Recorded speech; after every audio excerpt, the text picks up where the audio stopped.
I am the man who lives in the shadow of the celebrated actress, Clara.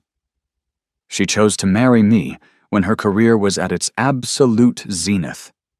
Everyone who knew us said I had won the lottery, that I must be the luckiest man on the planet. But then came the night of her latest premiere party.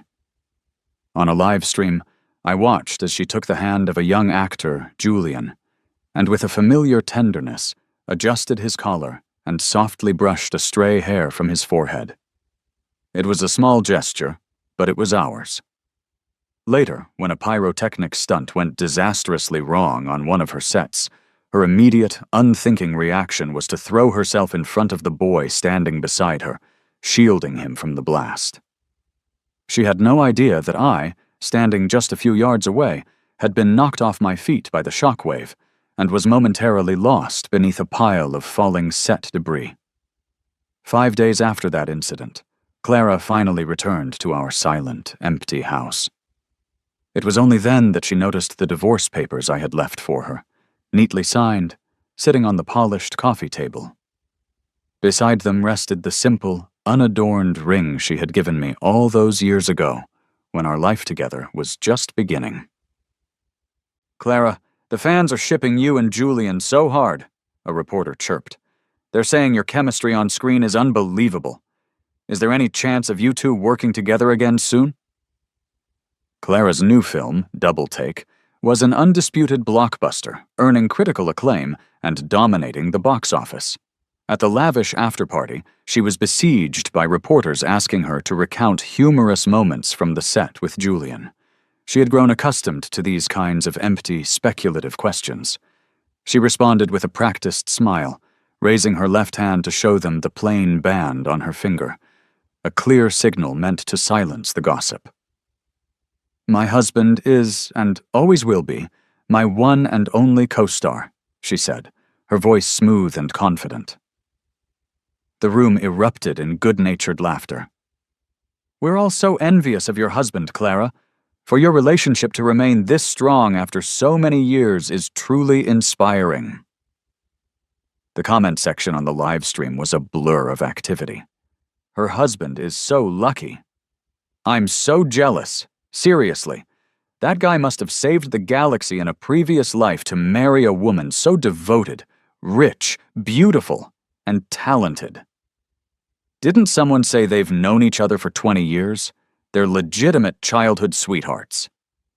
I don't care. I still ship her and Julian. They have that perfect mentor-mentee dynamic. They just look so right together." The party was beginning to wind down, and the camera finally panned away. I switched off my phone, stepped out of my car, and walked toward the hotel.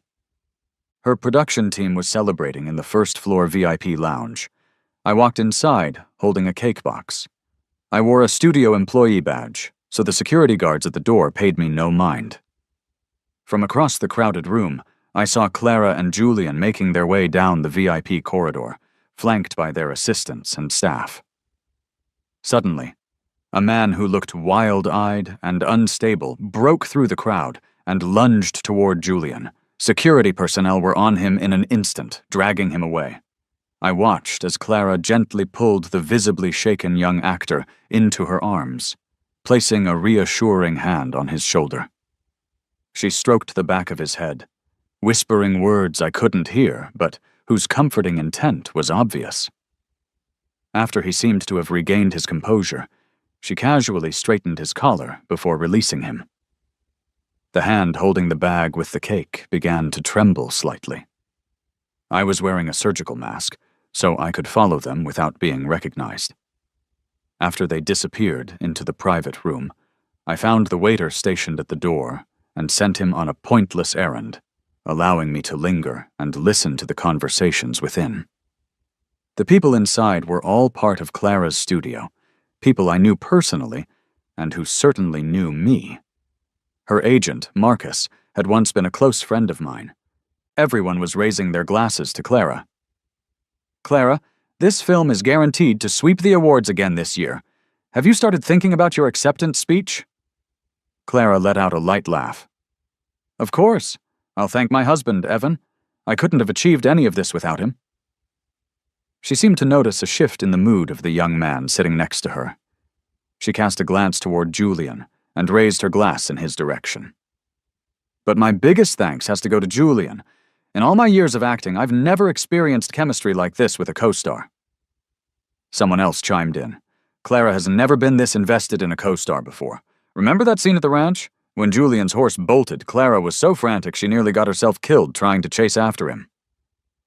Time flies. It's hard to believe filming is already over. Clara, can I ask, how do you manage to decompress and get out of character after finishing a role? Clara looked over at Julian, a shadow passing over her features. Her words were heavy with meaning. If you want to get out, you can get out. If you don't want to, you could stay in it for a lifetime. Even Marcus started to tease her. If Evan heard you say that, he'd lose his mind. Don't get too attached to these on-set romances. So what if he hears? Clara said, leaning back nonchalantly in her chair. He's so well-behaved. He just stays at home, does his own thing, and never asks about my world. How would he ever find out? She added with a lazy drawl. It's fine this way. The house gets lonely otherwise. A profound chill ran through me, a cold that had nothing to do with the air conditioning. It was a deep, internal freeze that started in my feet and crept all the way to my head. Before I had come to the party tonight, Marcus had called to ask if I was attending. I originally told him I wasn't planning on it. He had sounded genuinely disappointed. All right, don't worry. I'll keep an eye on her for you. I'll make sure she doesn't drink too much, and that none of those pretty boys get any ideas. Marcus and I had known each other for a decade. Back then, he was a highly sought-after agent with a reputation for creating stars. I had begged him to sign Clara, but he refused at first. So I sat on his doorstep for 3 full days. I even laid my bank cards and property deeds on the ground in front of him. Clara is going to be a star, I pleaded. Please, just trust me. I waited until he finally, reluctantly, agreed. After he signed her, he didn't give her much attention. So in the beginning, I acted as her unofficial manager, running errands, making connections, and hustling for her. She was talented and incredibly hard-working, and she quickly made a name for herself.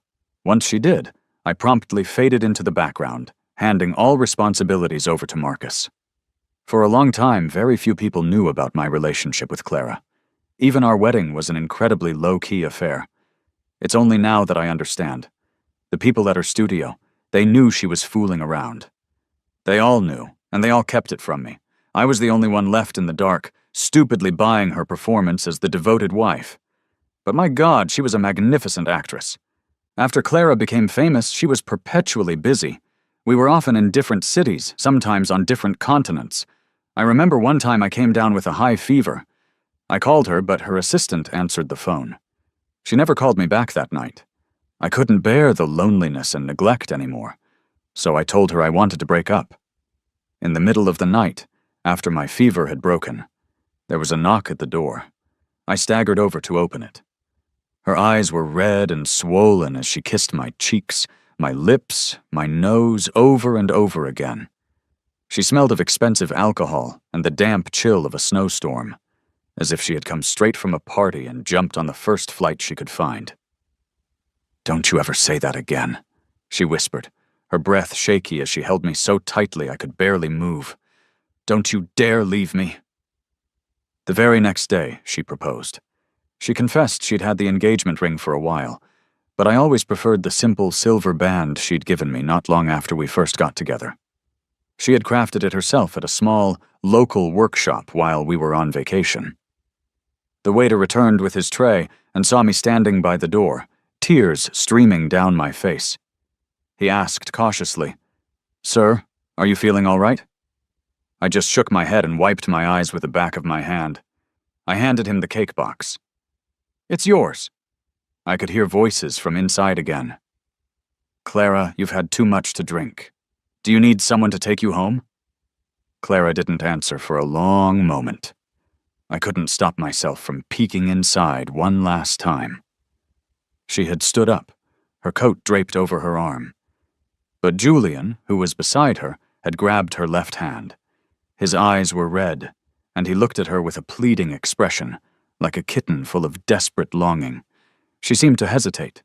My heart felt as if it were being squeezed by an invisible hand. Finally, Clara leaned down and reached out, stroking his cheek. I closed my eyes. Fat, silent tears fell again. I slowly reached out and quietly closed the door for them. Clara came home at 4 a.m. When she returned, I was lying quietly in bed, digging my fingernails into my palm, trying to stop my body from trembling, trying to calm the storm inside me. The mattress sank beside me, and her cool embrace wrapped around my skin. I shifted slightly. Her voice was apologetic. "Did I wake you?" It was soft, magnetic, and achingly beautiful. Clara used to struggle with her lines. When she first started acting, audiences often complained about her delivery. My profession is voice acting. I spent every day with her, practicing her pronunciation, running lines with her over and over. I worked tirelessly to help her find the emotion and power hidden within her own voice. After that, her line delivery improved dramatically, and she was praised by the industry's most respected critics.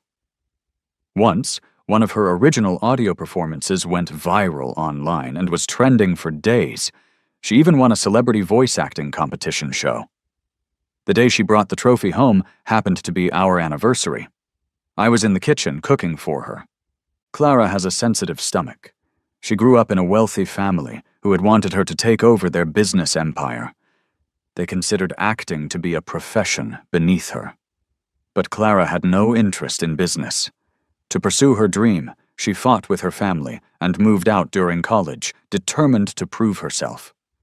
During her early years as an extra, she followed film crews everywhere, eating the cheapest takeout meals and staying in the grimiest motels. Sometimes, by the time she got a chance to eat, the food was already cold. Later, when she became famous, I had more time to prepare her meals, which I would have delivered to her set. Sometimes I'd bring it myself, other times I'd have an assistant do it. My cooking spoiled her. She started wanting me to come on set with her, saying she didn't feel right leaving me at home all alone. I used to think she was just being clingy. She would wrap her arms around my waist from behind, pressing against me as if trying to merge our bodies into one. There was a strange, possessive tone in her voice back then. "Don't even think about leaving me, and you're not allowed to get tired of me." I never imagined she would be the one to get tired of me first. "Why are your hands so cold?" I looked at the elegant line of her jaw. Sweet memories flashed before my eyes, like a film reel. I touched the necklace she always wore. The year before she got famous, she found a lump on her neck. Before the biopsy results came back, I drove to a mountain temple overnight. I got on my knees and begged every deity I could think of not to take her from me. "The necklace is a little dirty," I said softly. "I'll take it to be cleaned tomorrow.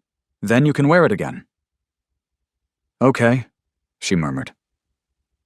She glanced at me, her eyes heavy with exhaustion. She kissed my forehead, closed her eyes, and fell asleep. I carefully unclasped the necklace and clenched it tightly in my palm. "Clara, in the days to come, I will slowly and completely forget you forever. You don't deserve my love or my loyalty. Life is long. No one will be waiting here for you anymore." Just before dawn, I left the house. As I passed a public trash can on the corner, I threw the necklace inside. After having my phone turned off for 48 hours, I switched it back on. A dozen text messages immediately flooded in, all from Clara. "Where did you go? Answer your phone." Seeing that last message, I breathed a sigh of relief. I wasn't planning on having a confrontation with her just yet. She hadn't noticed that anything was fundamentally wrong. The only reason she was so desperate to find me was because she was starting a new film today, and this new film was another collaboration with Julian. I called her. At first, no one answered. After a few rings, someone picked up. The other end was silent for a few seconds. In those few seconds, I knew exactly who it was. "Could you put Clara on, please?" The person on the other end seemed to let out a quiet sigh of relief. I heard the sound of footsteps moving away. Then I heard a clear male voice whisper, "Clara, it's for you." I am extremely sensitive to voices. I knew it was Julian in an instant. When she picked up the phone, Clara's voice sounded a little rushed. "Why did you go to your hometown again without saying anything?" Clara and I have a location-sharing app on our phones, so of course she knew where I had been for the past 2 days. She also knew that whenever we fought, I would play the disappearing act, turning off my phone and heading back to my quiet hometown for a few days of peace. Only this time I wasn't just sulking. I was using these 2 days of silence to get my head straight and plan my next move. When I didn't say anything, she lowered her voice, trying to soothe me. "I know I've been really busy lately. Once I finish this movie, let's go on a long vacation, okay?" I was about to speak, but then I heard a faint sound.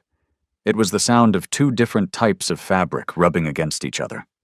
That kind of soft, rustling sound can only happen when 2 people are in very close proximity. Back when we had more free time, we used to sit on the couch in the sunroom and watch the sunset together. Clara would be reading scripts all day, and I'd get bored. I'd deliberately straddle her lap to tease her, to distract her from her work. It would be snowing outside, and we'd both be wrapped in our own blankets. But her blanket was a different material from mine. I would nibble her chin, and the look in her eyes would change instantly. In the heat of the moment, I would rest my head on her shoulder, listening intently to the rhythm of her breathing. The falling snowflakes, the soft crackle of burning logs in the fireplace, the rustle of fabric.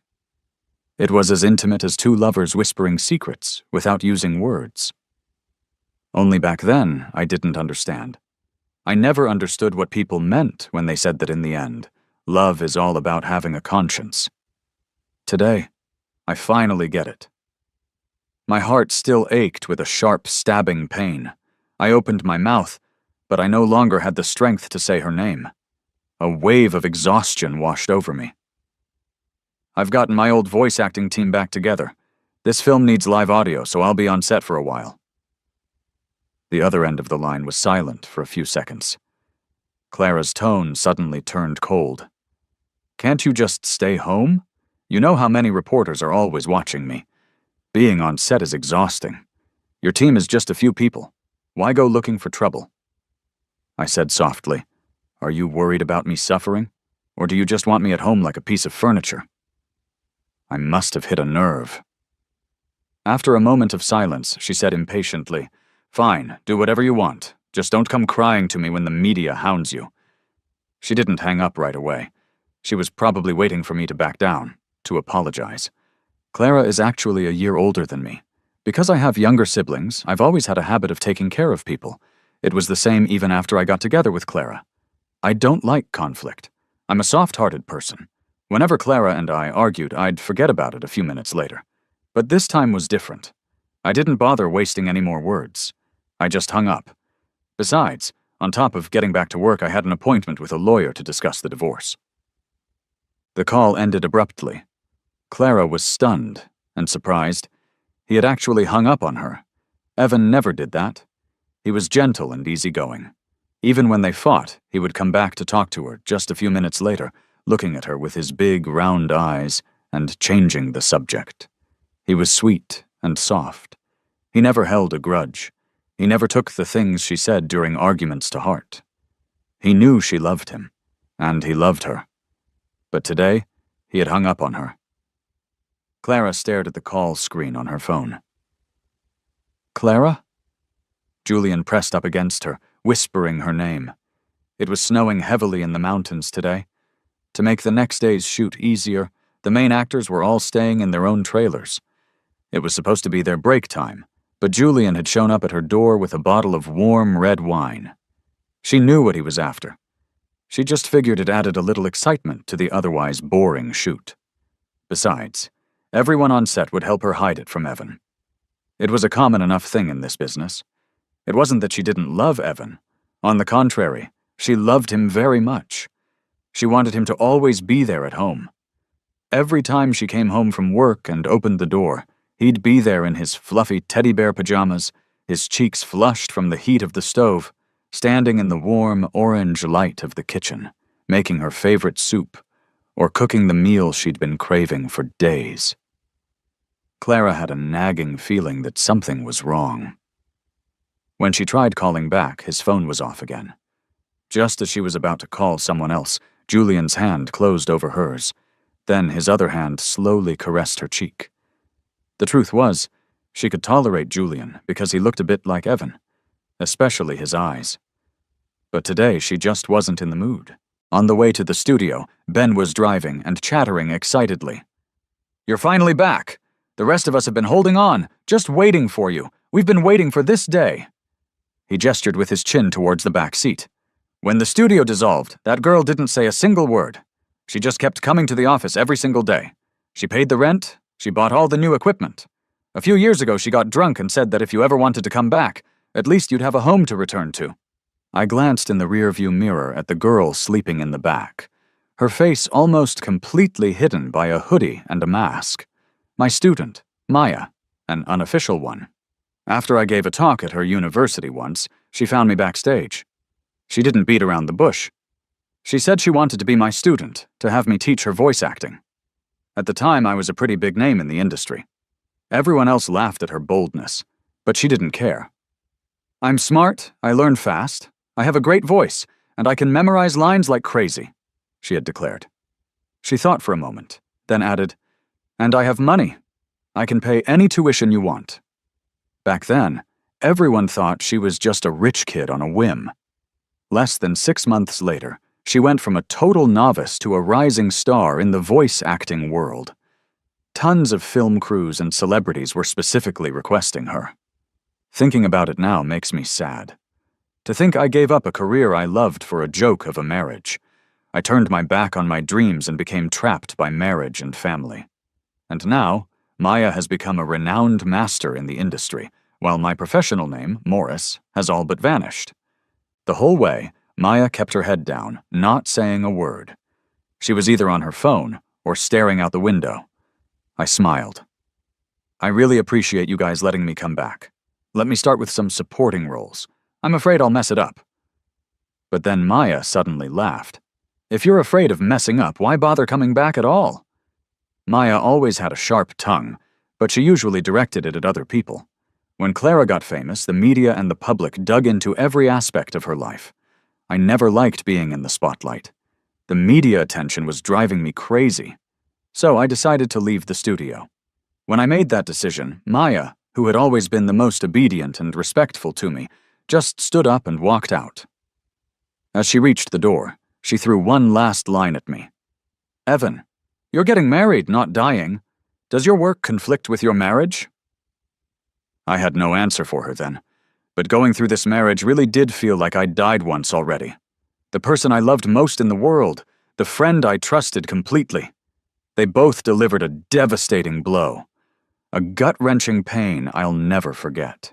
After we arrived, while I was unpacking in the recording studio, Ben saw the divorce agreement template fall out of my suitcase. He froze. "Morris, are you and Clara getting a divorce?" I calmly picked up the papers. "Yeah, please don't tell anyone for now." Ben was clearly in shock. He was a huge fan of Clara. He used to ship us so hard when we were dating, gushing about our love story all the time. He even said he'd never seen a movie star who adored her husband as much as she did. He'd even done a tarot card reading for us once and said we'd grow old together. Ben looked heartbroken. "Morris, did I let you down?" He was talking about the tarot card reading. I shook my head and patted his back gently. "You can't predict people's hearts. It has nothing to do with you. When it comes to time, who can say for sure?" Just as we finished unpacking, we got news from the props department next door. Clara's new movie was also filming here. What a small world.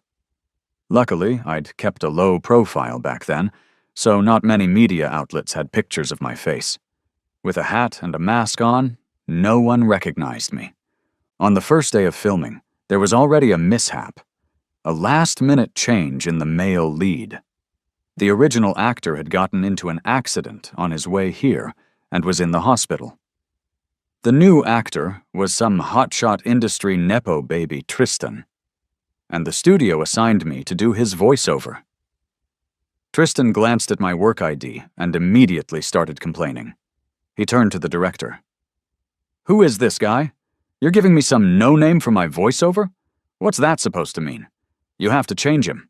I want Kai to do my voice." He was talking about Kai, the voice actor for several recent hit dramas. The director was young and didn't dare to offend Tristan.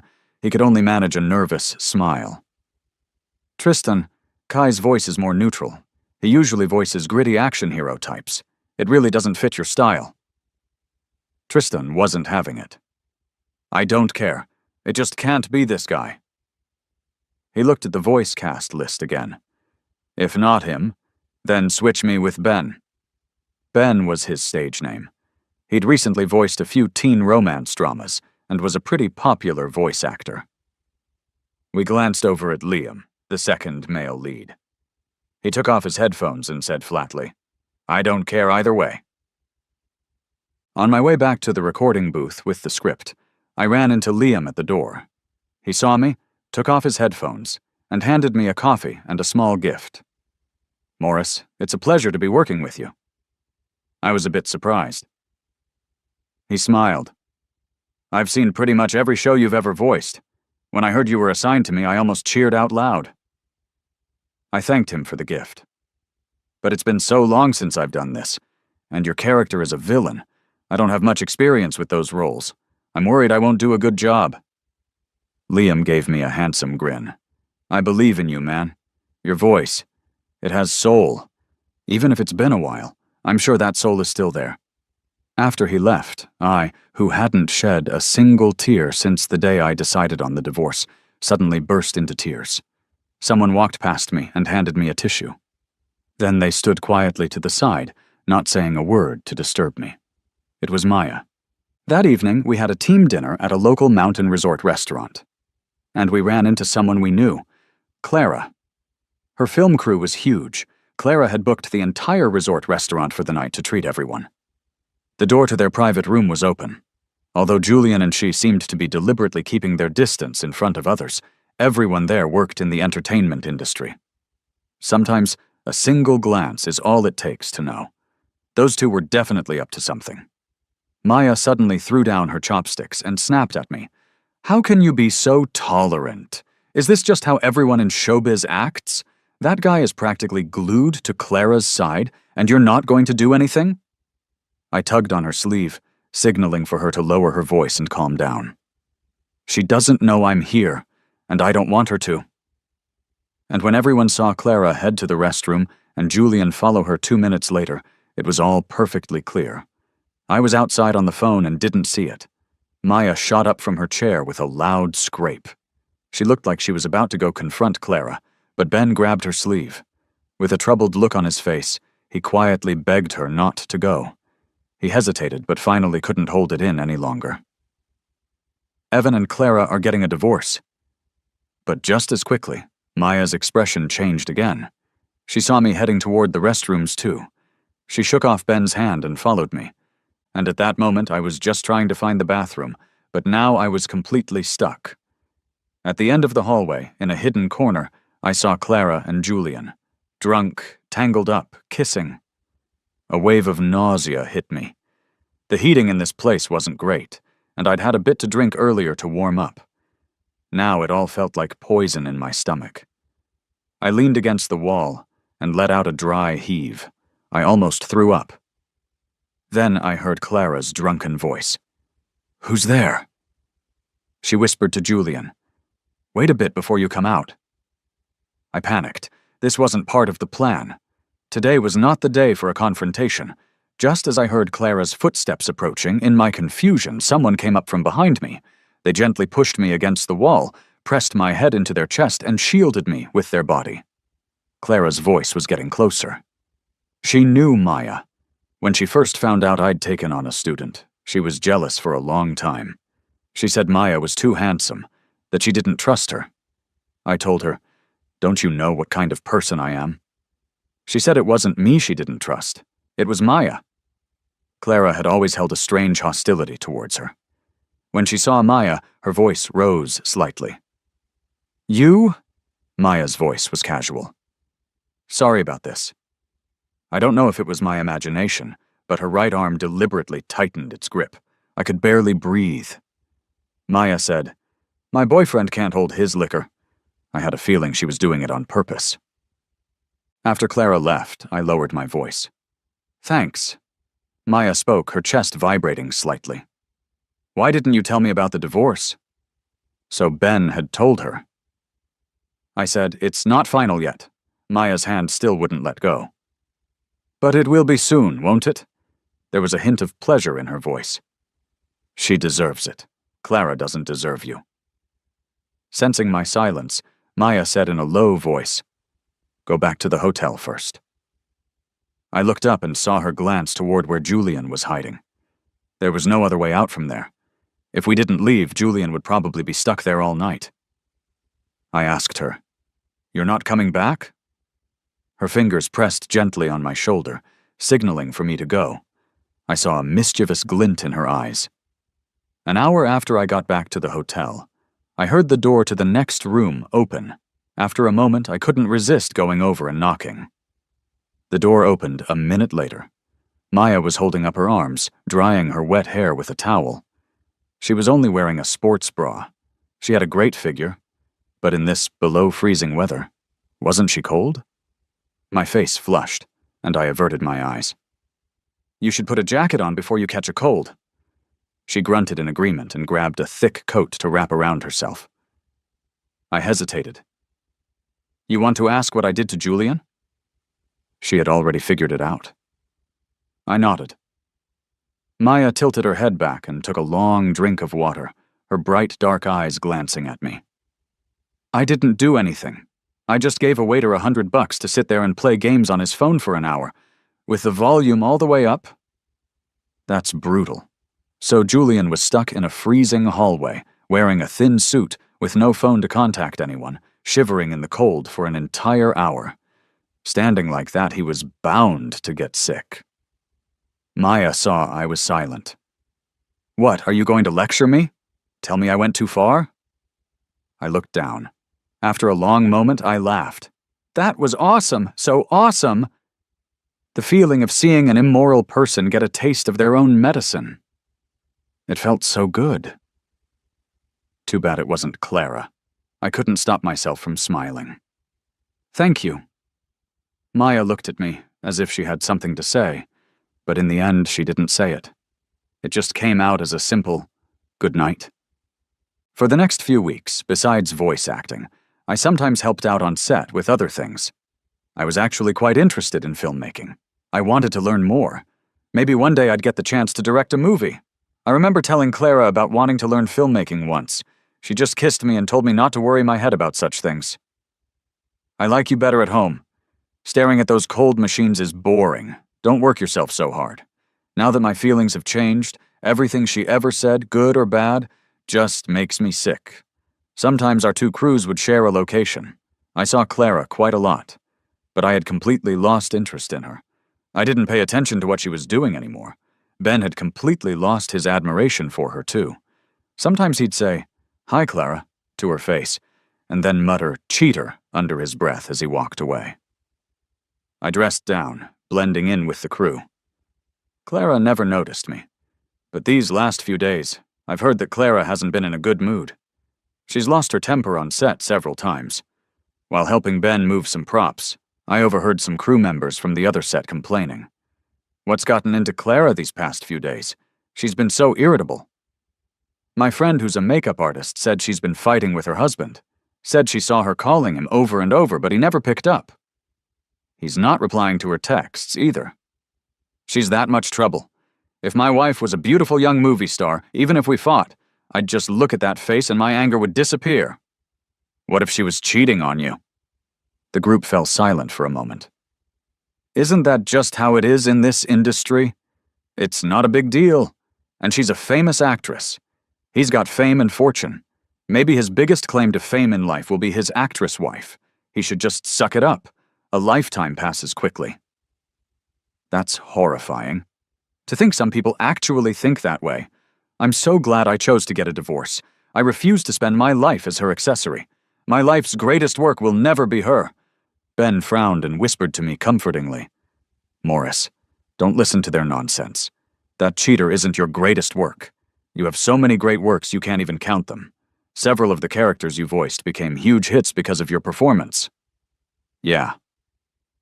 I looked at the young man in front of me and suddenly felt a surge of courage and motivation.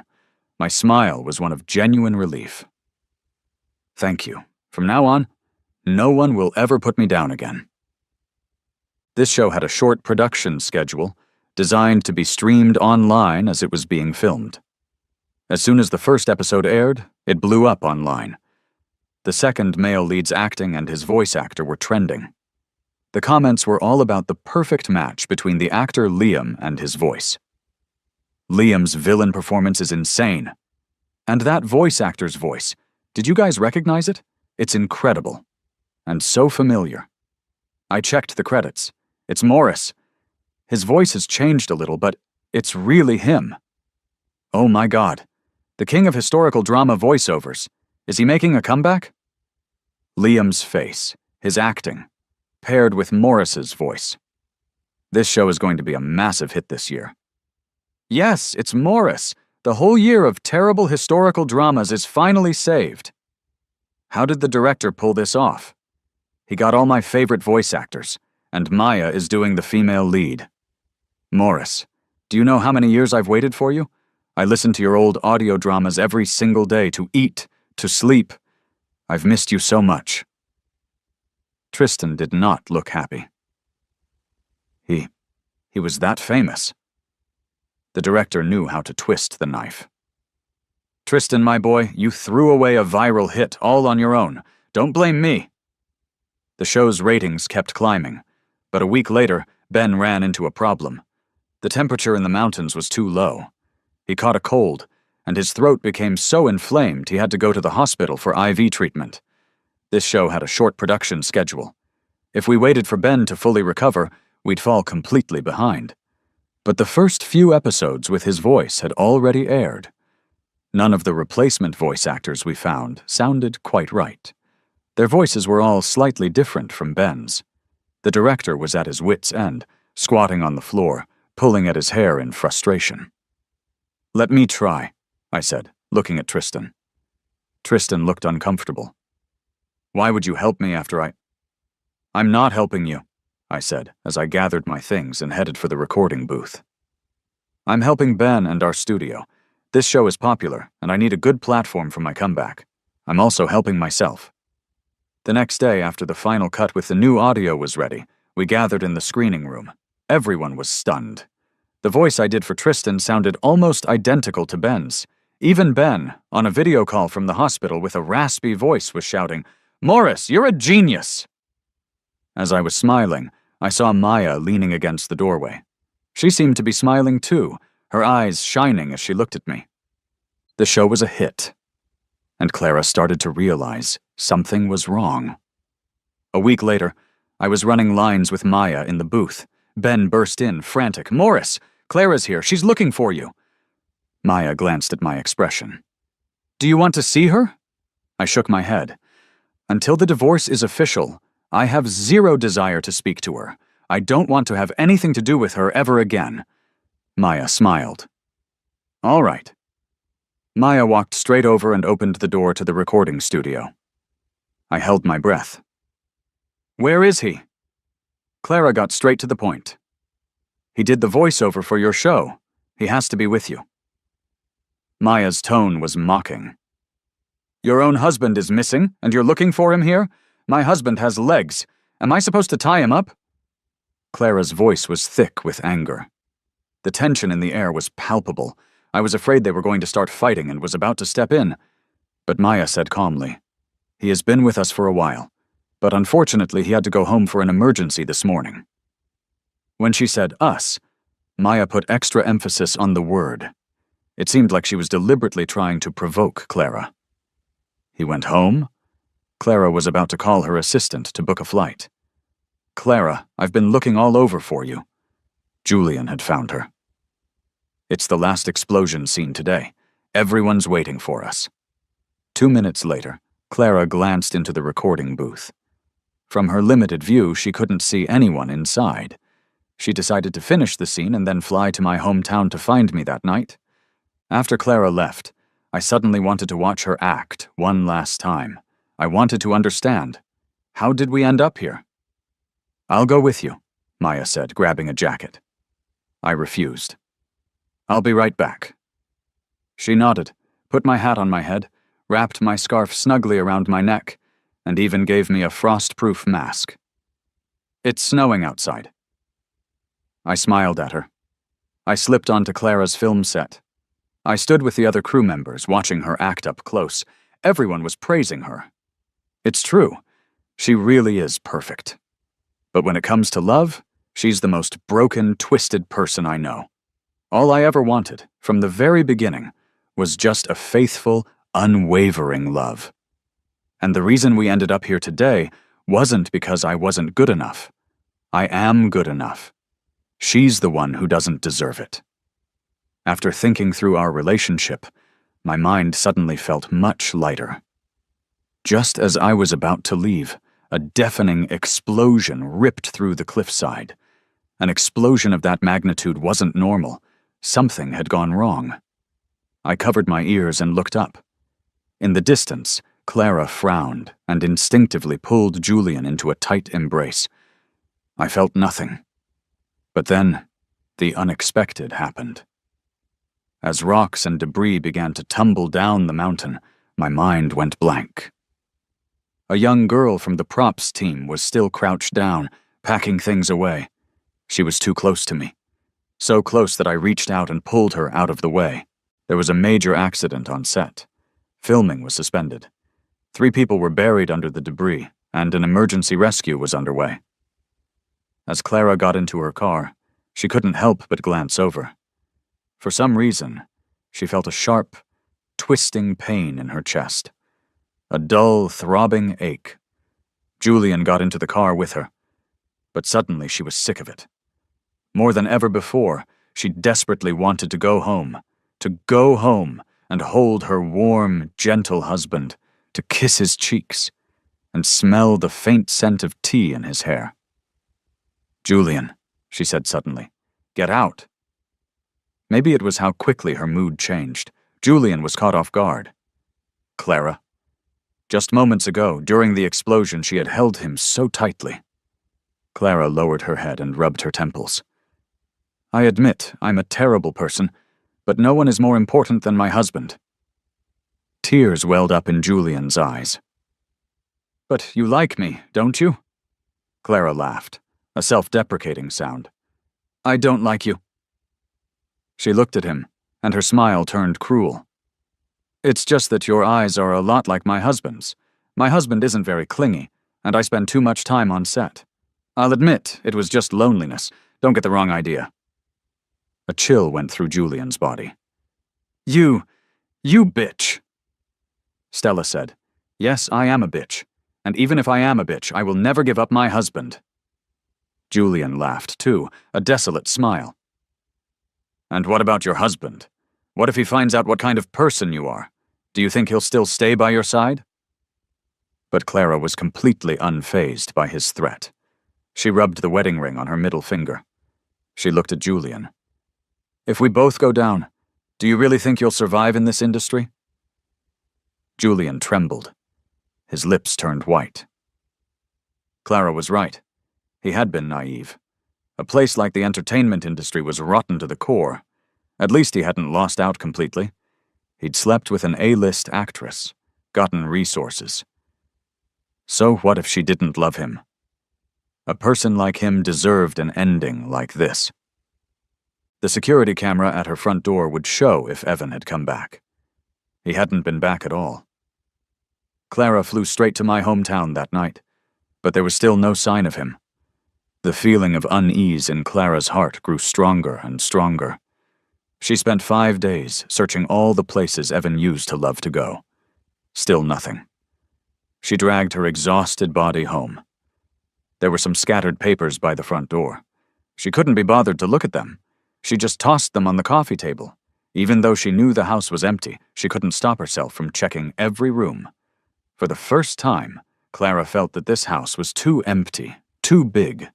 When she bought the villa, Evan complained it was too big. She didn't think anything of it. But now, without him here, it really was so big, so cold and empty. Clara lay on the couch. The house was so cold. She hugged her shoulders and slowly curled into a ball. She knew. This fight was different. He seemed really angry this time. So angry that he hadn't tried to contact her for so long. But he'd come back, right? All his clothes were still here. He'd come back. And when he did, she would hold him, kiss him, and carefully coax him. She would never fool around again. She suddenly realized how badly she had treated him. She owed him so much. But she was willing to spend the rest of her life making it up to him. As long as he came home. She would never let him go again. Clara accidentally bumped the remote, and the news on the TV was reporting on the accident. She watched with a blank expression, until she saw the scarf in the footage, the black and white scarf she had knitted for him. But because fans online said it was ugly, he took it and wore it himself. It even had 2 little bears sewn onto it. But why was it in that pile of rubble? Clara's head was buzzing. She shot up and walked closer to the TV, as if she wanted to crawl inside the screen. She kept rewinding and rewinding, until she was sure that was his scarf. She called the person in charge of the cleanup. Her hands were shaking. She could barely hold the phone. The person on the other end was frantic. Yes, it's a huge mess. 3 people were buried. The one we just pulled out is gone. We're still trying to confirm the identity. Clara's voice was hoarse. Whose is the black and white scarf? The person replied, The scarf? It belonged to the one who didn't make it. Clara didn't hear what he said after that. It was as if the world around her suddenly went dark, as if all the life had been drained from it. Everything was gray. But she didn't believe it. She kept calling his number over and over, even though the only response was the same cold, mechanical voice. The papers on the table suddenly slid to the floor. She scrambled to pick them up. The moment she opened them, she froze. It was a signed divorce agreement, and the engagement ring he cherished most. There was also some evidence of her affairs. She collapsed onto the floor. Her shoulders slumped. So, he knew all along. So all these days, he had been preparing to leave her. He had really made up his mind. He didn't want her anymore, but now it was too late.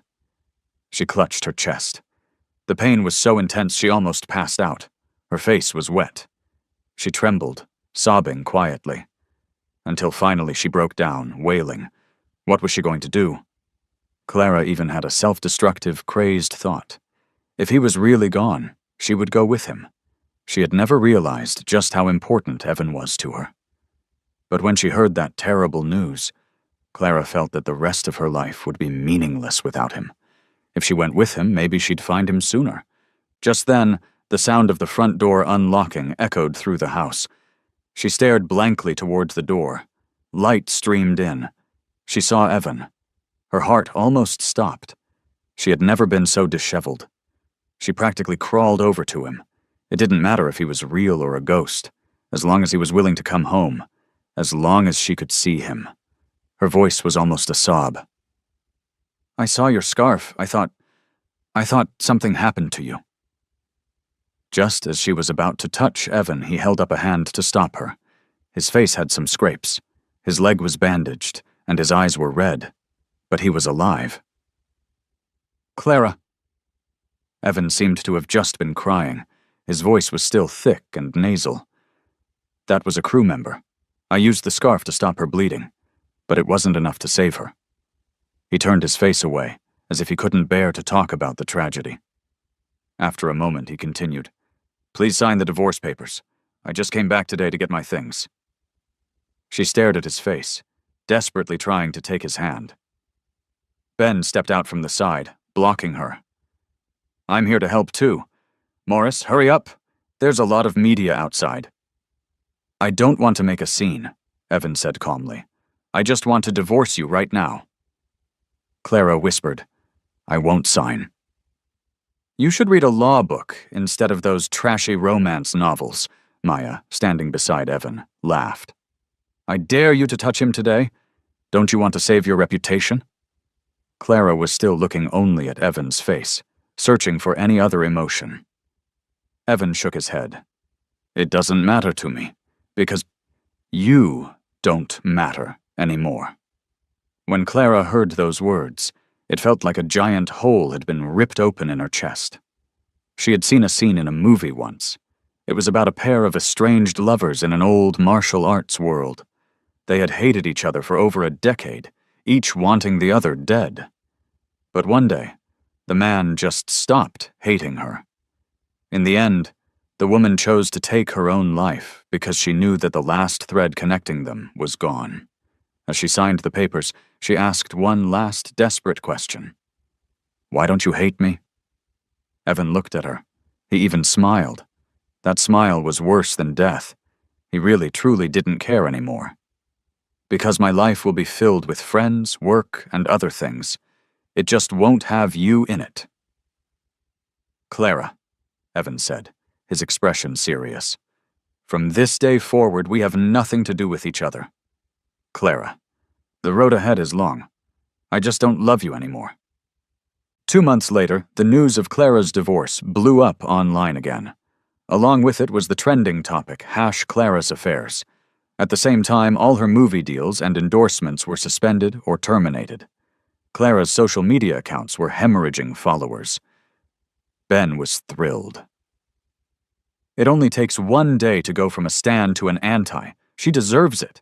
But Morris, didn't you say you didn't hate her? And she gave you most of the assets. Why did you still turn the tables on her? I pursed my lips. I was just saying that. I hate her guts. But it's just a hatred for what she did. Clara needs to be punished. When you do something wrong, you have to pay the price. The laptop in front of me was suddenly snapped shut. Maya had a sour look on her face. Is she really that interesting to look at? Maya said. I'm better looking than her. Just look at me. My brain couldn't process it. Ben covered his mouth, snickering. Morris is clueless when it comes to this stuff. Maya, you'd better just be direct. Maya thought for a moment, seeming to agree with him. She leaned in, her expression serious.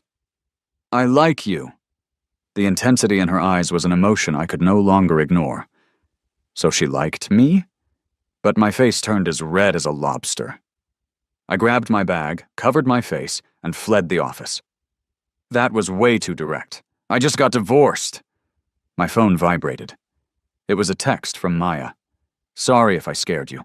I know you're not ready for another relationship yet, but that's okay. I can wait as long as it takes. I'll wait for the day you find the courage to love again. I breathed a sigh of relief. I looked up. In the distance, the tall, slender girl was standing just outside the office building, completely open and honest.